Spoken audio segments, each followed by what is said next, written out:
In 1994, 18 students boarded a yellow school bus for a field trip to the Science Museum and were never seen again. No crash, no wreckage, no trace. But 29 years later, when a construction crew finds a perfectly preserved school bus buried beneath a shopping mall, so is a diary. And what's written on the last page will unravel a truth more disturbing than anyone could have imagined.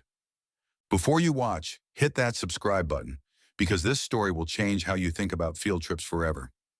Detective Sarah Martinez stared at the badge in her wallet, the same one she'd carried for 23 years. Today it felt heavier than usual. The construction foreman's voice cracked through her radio. "Detective Martinez, Lincoln Mall excavation site. We found something you need to see. And, Detective, bring a forensics team." As Sarah drove to the site, her mind raced. Lincoln Mall. That name triggered something. Something old. She pulled up to the excavation site and saw the workers clustered around a massive hole. 20 feet down, glinting in the artificial lights, was the unmistakable yellow of a school bus. Jesus Christ, a school bus. Buried. But that's impossible. The mall was built in '95. Sarah's hands found the old police report in her glove compartment, a document she'd kept for 29 years. October 13th, 1994. Bus number 47. 18 kids. My first missing persons case, and I never forgot a single name. Emma Rodriguez, age 8. Tommy Chen, age 9. Michael Santos, age 8. The names echoed in her head as she stared into that impossible hole. They left school at 9:47 a.m. Security footage showed them turning onto Maple Street, and then nothing. Like they just vanished into thin air. But they hadn't vanished into air. They'd vanished into the earth. Sarah rappelled down into the excavation site. The air grew colder with each foot she descended, carrying the metallic taste of disturbed soil and something else, something organic and wrong. The smell hit her first. Not decay, but preservation. Like opening a time capsule. The bus looked showroom fresh, its yellow paint barely faded, chrome bumpers reflecting her flashlight beam. But it was the warmth emanating from inside that made her skin crawl. Warm air from a bus that's been buried for 3 decades. That's not possible. Sarah pressed her face against the driver's side window. The steering wheel was wrapped in fresh electrical tape. The dashboard sparkled with switches and buttons that definitely weren't factory standard. Then she saw the rearview mirror. 18 small photographs, perfectly preserved, surrounded it like a shrine. School pictures, the missing children. How are these photos not damaged? How is any of this not damaged? "Detective!" Officer Rodriguez called from the back of the bus, his voice shaky. "You need to see this. The emergency exit. It's propped open, and there's light coming from inside." Sarah's radio crackled. She grabbed it with trembling fingers. "Light? How can there be light in a buried bus?" Sarah climbed through the emergency exit.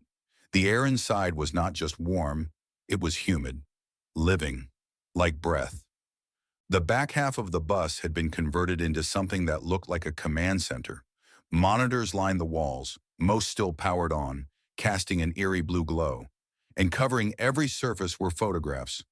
Hundreds of photographs. Not just of the 18 missing children, other schools, other years, other disappearances. But it was the diary that stopped Sarah cold, sitting open on the driver's seat, as if someone had just been reading it.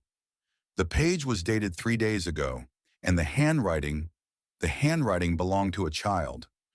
Sarah read the final entry, her voice barely a whisper. "Day 10,654. They're still down there. I can hear them singing. The same song over and over. Mrs. Coleman says it's time for me to go back up, to find more friends for them to play with. Day 10,654.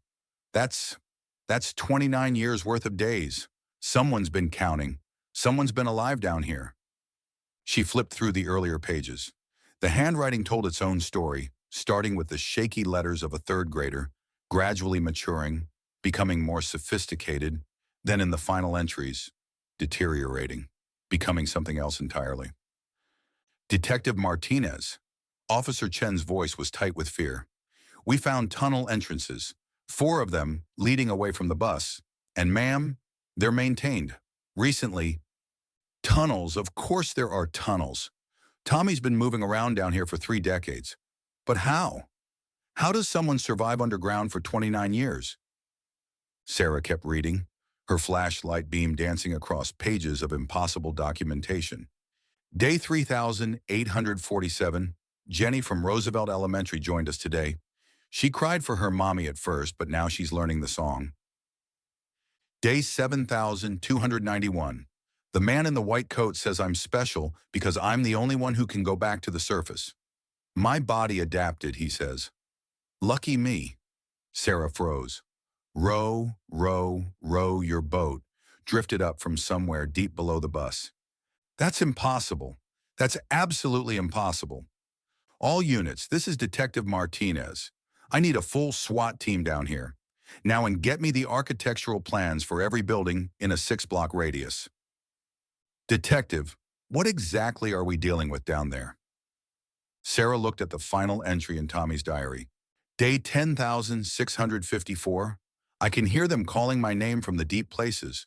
All 18 voices singing our song. I think it's time to join them. But first, I need someone to know the truth. If you're reading this, please remember, we never made it to the museum that day. We've been waiting underground for 29 years for someone to find us. Look for the singing. Tommy Chen. He was 9 years old when he got on that bus. He'd be 38 now. What kind of person does 29 years underground create? The SWAT team found exactly what Tommy's diary had promised.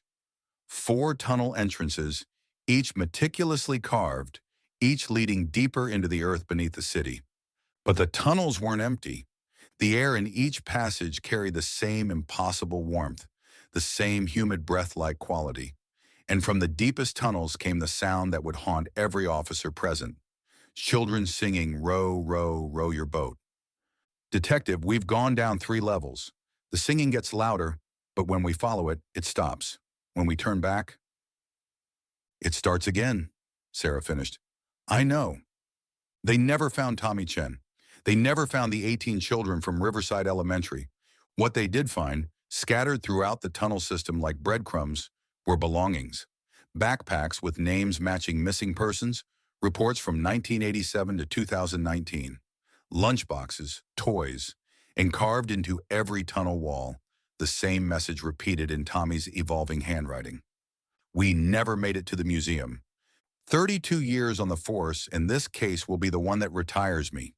Not because I couldn't solve it, but because some mysteries aren't meant to be solved. They're meant to be buried. The Lincoln Mall never opened. The city filled the excavation site with concrete and built Memorial Park instead. But on quiet nights when the fog rolls in thick like it did that October day in 1994, people walking through the park report the same phenomenon. The sound of children singing, drifting up from storm drains and manholes. Detective Sarah Martinez keeps Tommy's diary in her desk drawer now. Every morning she checks it, hoping for answers. The page count was 847 when she found it. Today it's 848. And sometimes, late at night in the precinct, she swears she can hear them.